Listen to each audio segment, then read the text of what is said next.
You know, there is an idea that was left by Jesus, the master teacher and way sharer, that was left by many master teachers in many traditions. A simple, powerful, yet always not easy idea to put into practice. But an idea which, if we all were to latch onto this and actually demonstrate this idea, the world would change in an instant. I mean, it would be totally different than the way it is right now. This idea is contained in 3 simple words. Love one another. Love one another. Simple. An entire life can be neatly placed on this foundational idea. An entire life can spring from this idea of love one another. A life that is both inspired and humble at the same time.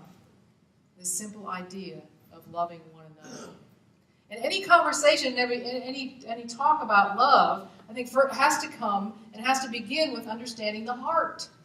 The heart is the source of all feeling and emotion that we have. You know, it is where we can be exuberant and joyful and wide open, and it is where we can feel confined. We can feel broken. We call it having a heavy heart. And all that comes from the energy of the heart. All of that comes from the energy of the heart. So I want to read from a book by Michael Singer called The Untethered Soul. And he gives us a really good description, an idea about how the heart works and what it is. He says the heart is actually very simple to understand. It is an energy center, a chakra. It is one of the most beautiful and powerful energy centers, and one that affects our daily lives. An energy center is an area within your being through which your energy focuses, distributes, and flows. This energy has been referred to as Shakti, spirit, and Chi, and it plays an intricate part in your life. You feel the heart's energy all the time. Think about what it feels like to feel love in your heart. Think about what it feels like to feel inspiration and enthusiasm pour from your heart. Think about what it feels like to feel energy well up into your heart, making you confident and strong. All of this happens because the heart is an energy center. The heart controls the energy flow by opening and closing.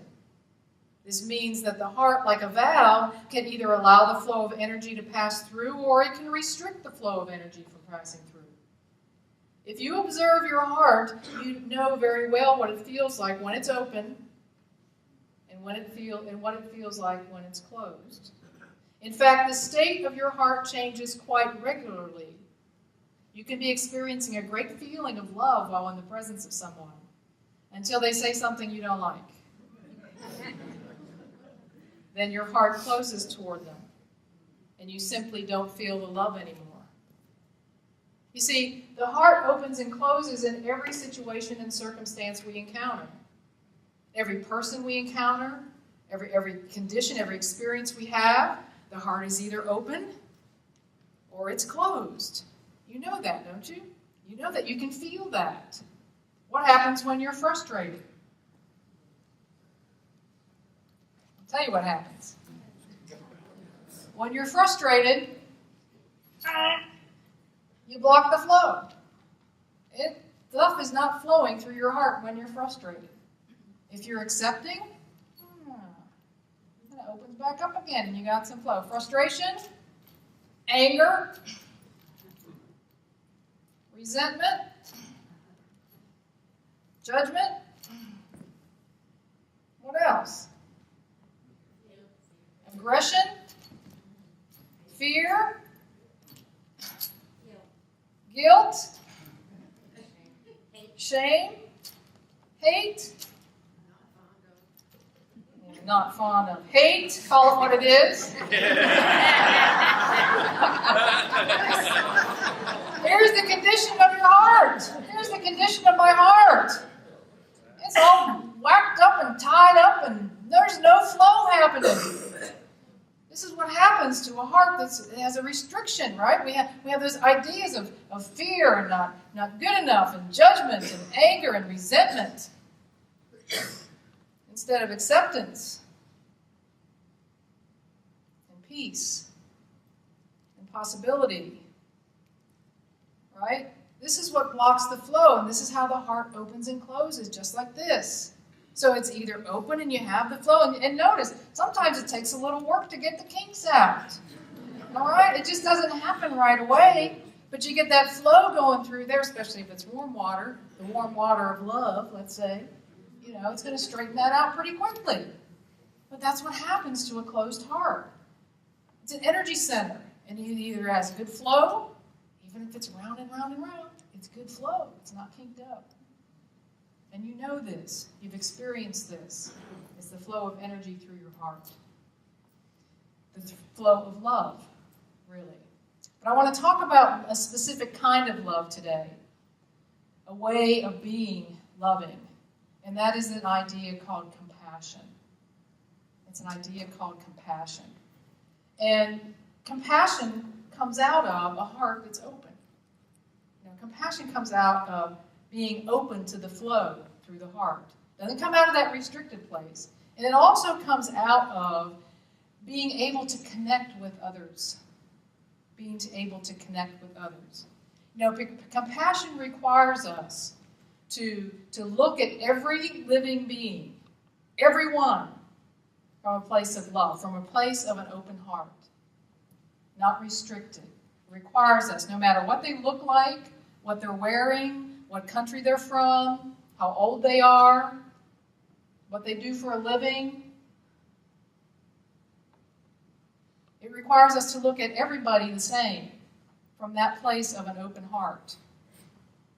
It requires us to really sink into our own heart, into the foundation in us, and recognize our sameness, what we have in common with each other, the things that we all have in common, like feeling safe, wanting to be cared for, having enough to eat, being able to laugh.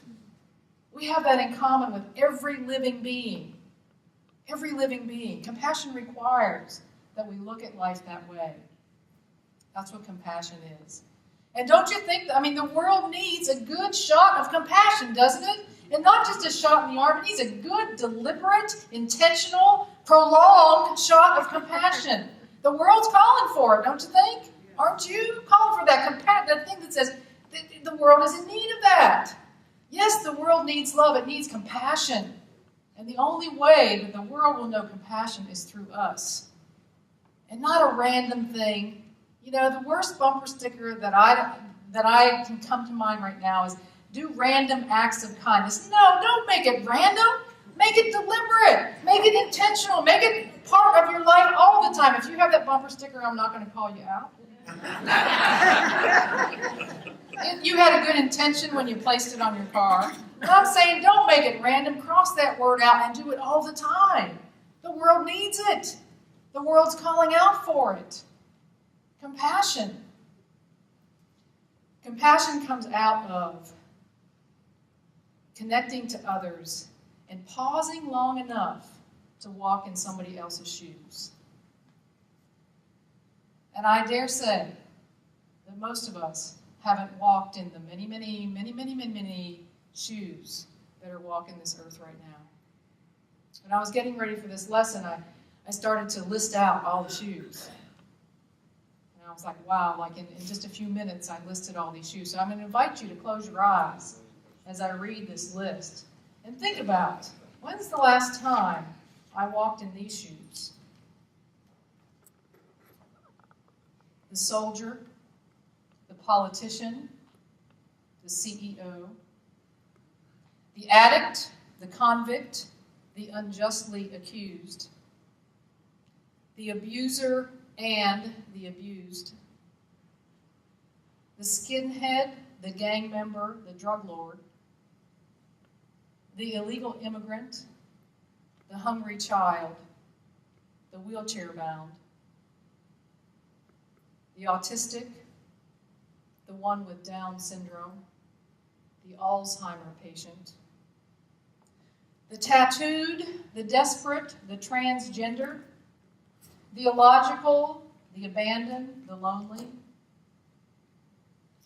the single mother, the absent father, the homeless and the millionaire, the dark-skinned, the light-skinned, the red-skinned and the yellow-skinned, the old guy and the young guy, the Muslim, the atheist, the Catholic, and the Wiccan. So how many of those shoes have we really walked in lately? Somebody wants to say, I walked in one of them. One of them? That's the problem. We don't walk in very many. We don't walk in very many of those shoes.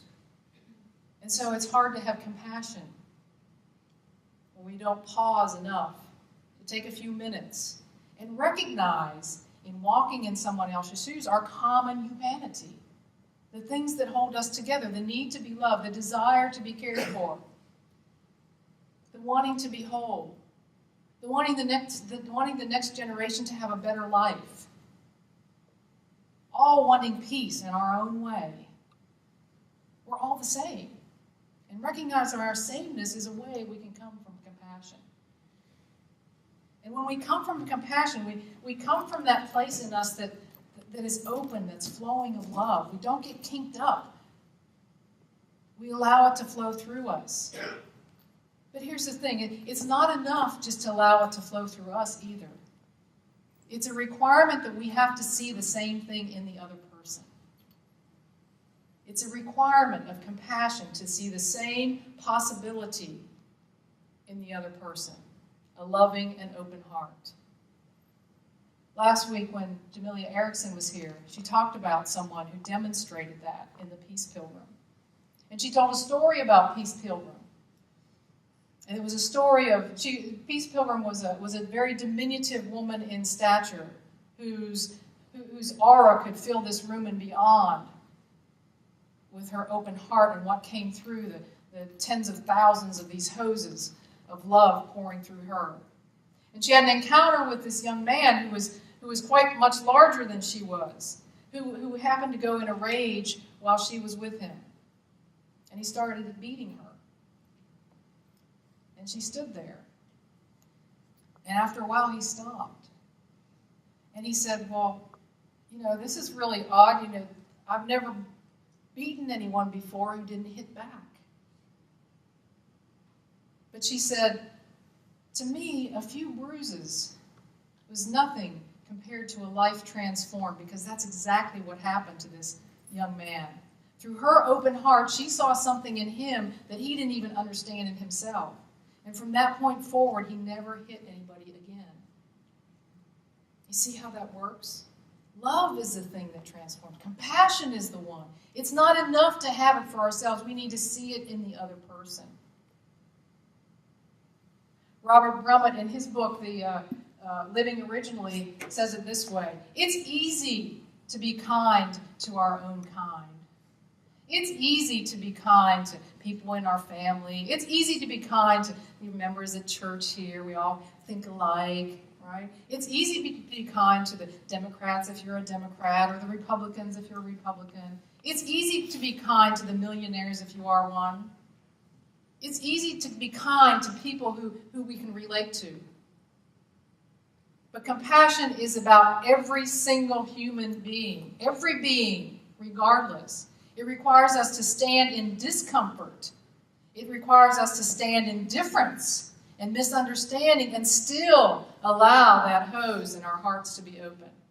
That's what compassion requires of us. It requires us to come from our deep heart space and recognize our humanity and love one another. So I have a little video I'd like to share with you. And George is doing a great job. But take a look at this. Take a look at this video. The principle of compassion lies at the heart of all religious, ethical, and spiritual traditions, calling us always to treat all others as we wish to be treated ourselves. Compassion impels us to work tirelessly to alleviate the suffering of our fellow creatures. To dethrone ourselves from the center of our world and put another there. To honor the inviolable sanctity of every single human being. Treating everybody without exception. With absolute justice, equity, and respect. It is also necessary in both public and private life. To refrain consistently and empathically from inflicting pain. To act or speak violently out of spite, chauvinism, or self-interest. To impoverish, exploit, or deny basic rights to anybody. And to incite hatred by denigrating others, even our enemies. Is a denial of our common humanity. We acknowledge that we have failed to live compassionately. And that some have even increased the sum of human misery in the name of religion. We therefore call upon all men and women to restore compassion to the center of morality and religion. To return to the ancient principle that any interpretation of Scripture that breeds violence, hatred, or disdain is illegitimate. To ensure that youth are given accurate and respectful information about other traditions, religions, and cultures. To encourage a positive appreciation of cultural and religious diversity. To cultivate an informed empathy with the suffering of all human beings, even those regarded as enemies. We urgently need to make compassion a clear, luminous, and dynamic force in our polarized world. Rooted in a principled determination to transcend selfishness. Compassion can break down political, dogmatic, ideological, and religious boundaries. Born of our deep interdependence, compassion is essential for human relationships and to a fulfilled humanity. It is the path to enlightenment and indispensable in the creation of a just economy and a peaceful global community.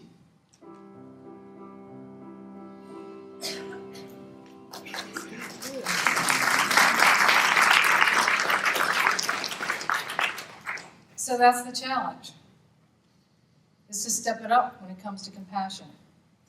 Go to charterforcompassion.org, sign up, make it an intention, make it deliberate.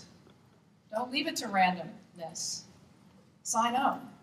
Remember to walk in somebody else's shoes. Look around. There's a lot of shoes we haven't walked in, a lot of shoes that we haven't walked in. Make it a deliberate and intentional effort to notice that. Make it also a deliberate and intentional effort to recognize your own heart.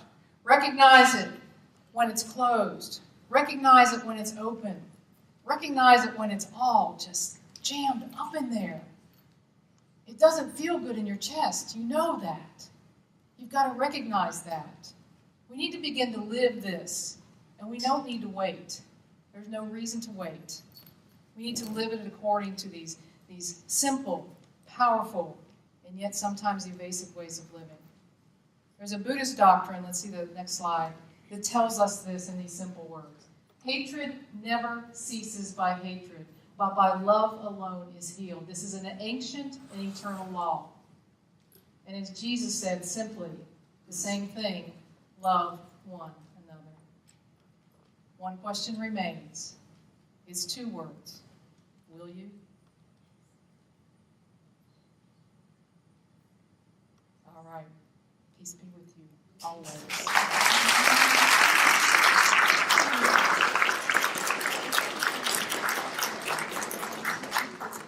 Yeah. This is for you, Richard. I got the cuff going on, son. Yeah, you there.